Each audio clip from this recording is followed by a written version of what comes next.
కరియుమ కరియుము గనగని బెరయు జరిపిన కొడుకారాజు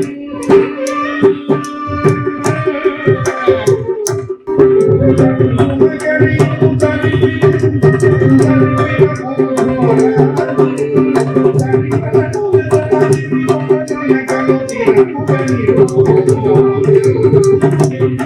సరములాయడకయ్య కవియదాసనని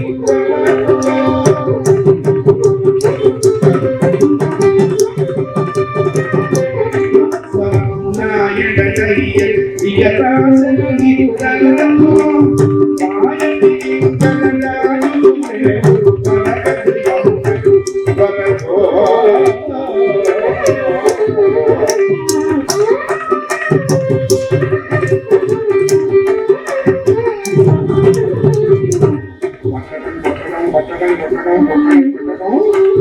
ఏనుగ పైకి లాగుతున్నది, మొసలి నీళ్ళల్లోకి లాగుతున్నది.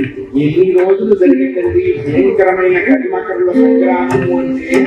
1 రోజు 2 రోజులు 3 రోజులు 4 రోజులు కాదయ్యా, 1000 దివ్య సంవత్సరాలు సాగింది ఆ సంగ్రామము అని చెప్పారు. 1000 ఏళ్ల యుద్ధం అండి. 1000 ఏళ్ల యుద్ధంలో పైచేయి ఎవరు జరిగింది అని అడిగారు. మొసలిదే అవుతుందయ్యా. మొసలికి స్వక్షేత్రం నీరు, ఏనుగుకి పరక్షేత్రం నీరు. స్వక్షేత్ర బలము పరక్షేత్రం వాడికి రాదు. అందుకనే లోకలే నాన్ లోకల్ అయ్యా అది ఏం చేస్తున్నది అన్నారు. ఎట్లా అయినా సరే ఏనుగు యొక్క సర్వ పదాన్ని నాశనం చెయ్యాలి అన్న ధీరత్వంతో ఉన్నది మొసలి. ఏనుగు ఏం చేస్తున్నది అన్నారు.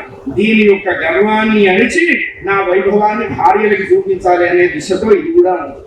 ఇక్కడ వరకు బాగానే ఉంది. 1000 సంవత్సరాలు అయిన తర్వాత ఇద్దరు విజయానికి పాటుపడుతూ ఉన్నారు. ఇద్దరు విజయం కోసం పోరాడుతూ ఉంటే విజయం యొక్క పర్సంటేజ్ మొసలి వైపు ఎక్కువగా ముగ్గుతూ ఉంటూ ఉన్నది. ఇది ఏం చేస్తున్నది అన్నారు. తోకతో ఏనుగు శరీరాన్ని జల్లెడలాగా కొట్టిపారేస్తున్నది. అంతవరకు ఆ సరస్సు ఎలా ఉన్నది అన్నారు. నిర్మలంగా నిశ్చలంగా ప్రభావంగా ప్రకాశిస్తున్న సరస్సు మొసలి కొట్టిన తోక దెబ్బలకి ఏనుగు శరీరంలోంచి రాలినటువంటి రక్తంతో ఎర్రబారిపోయినది, ఎర్రగా కలతబారిపోయినది. ఆకాశాన్ని శరీరం అంతా శిథిలమైపోయింది. గజరాజుకి జల్లెడలాగా తయారైంది శరీరం అంతా. ఇంకా ఏమాత్రము దీన్ని ఎదుర్కొనేటువంటి శక్తి ఆ గజరాజుకి లేక హీనంగా ఒక్కసారి అట్లా ఆ ఇల్లాళ్ల వైపు, ఆ ముట్టు మీద తిరుగుతున్న భార్యల వైపు తల దిప్పి చూసి మీరేమన్నా సహాయం చేస్తారా, మీరేమన్నా రక్షిస్తారా, మీరేమన్నా కాస్త నాకు సహాయం ఇస్తారా, చేయి అందిస్తారా?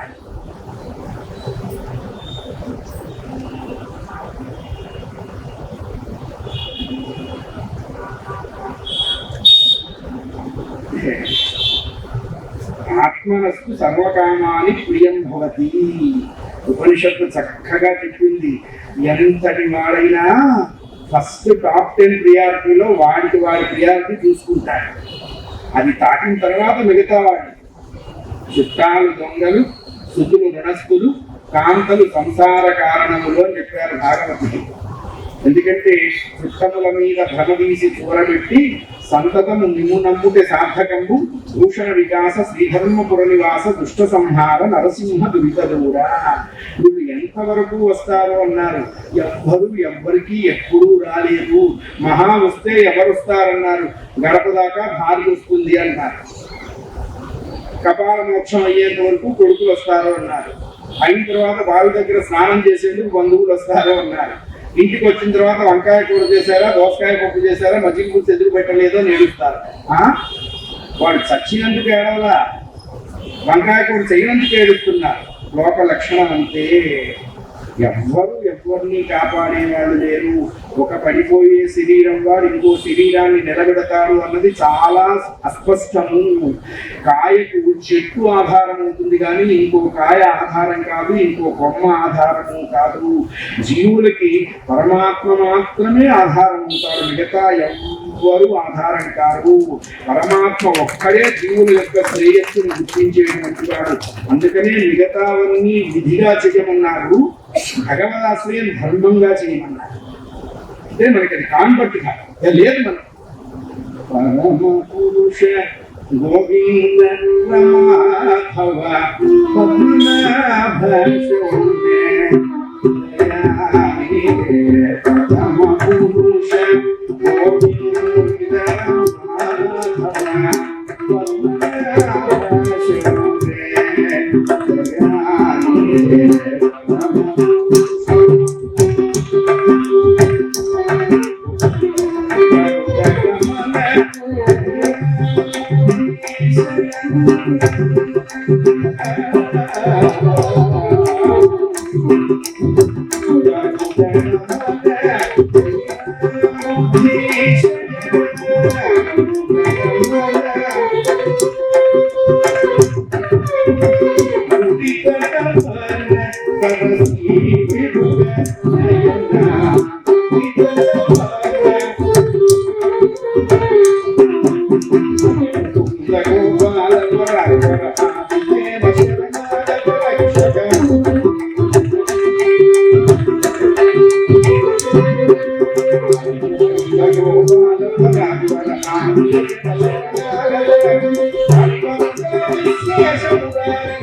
భర్తకి క్షేమం కలగాలి కొని ఒకందుకు మంచిది, ఒకందుకు కొంచెం విశేషమే.